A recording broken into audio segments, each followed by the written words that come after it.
Okay, so first off, right?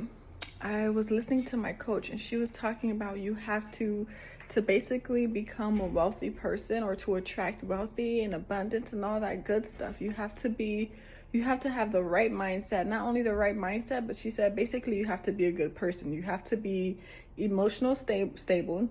You have to basically be mature and self-aware and emotional intelligence. That's what I needed to say. You have to have emotional intelligence to attract what you want to attract, to become everything that God has created for you to become, and everything He has planned for you. And everything, when you really think about it, everything is in Scripture. Even all the plans that He has for us, who He wants us to become. He says, no, don't lie, don't commit adultery, don't murder. All the rules in Scriptures is basically what He is to capture what He has for us. And most of all, like even the guy that came to him and he was already rich, he was already successful. He even went to Jesus and he's like, Jesus, what can I do what can I do to get in heaven or something like that? And Jesus told him, follow the commandments. He said, okay, but what if I already follow them? Like he was already, I guess, righteous. He was already living his righteousness path. He said, okay, drop everything and come follow me. And the only reason he didn't want to follow Jesus because he had to sell his possessions. And he really believed that his possessions was more worthy than Jesus. That's unfortunate for him. But basically my point of saying that is basically I was doing laundry today, right?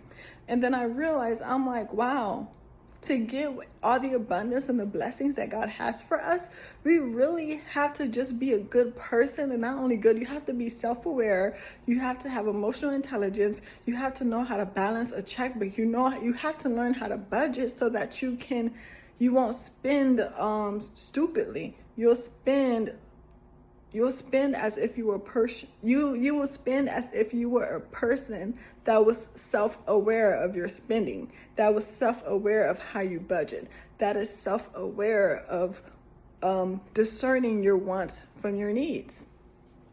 So that was kind of the enlightenment I received today. Another enlightenment in which I have received was that when you're an evil person, when you're evil, your reign will not last forever. Your reign will not last. It will come fumbling down. When you're evil, your reign, let me say that again. When you're an evil person, you have an evil spirit, your reign will not last. As we see in the P. Diddy situation, right? P. Diddy, he was evil. His reign did not last. Jezebel, pure evil. Her reign did not last.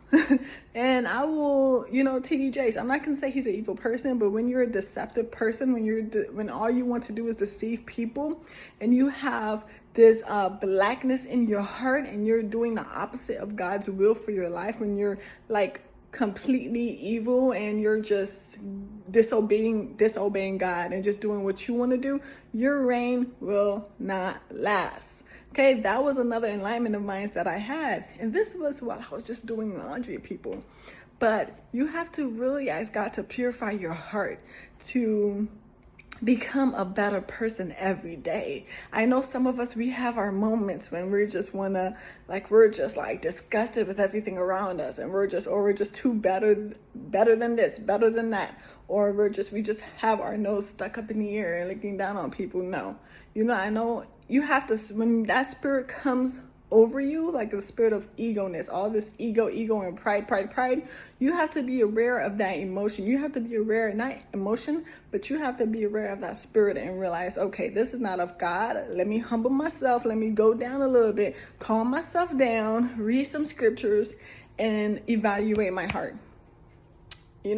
So I pray you guys get this message, and I will see you on the next video.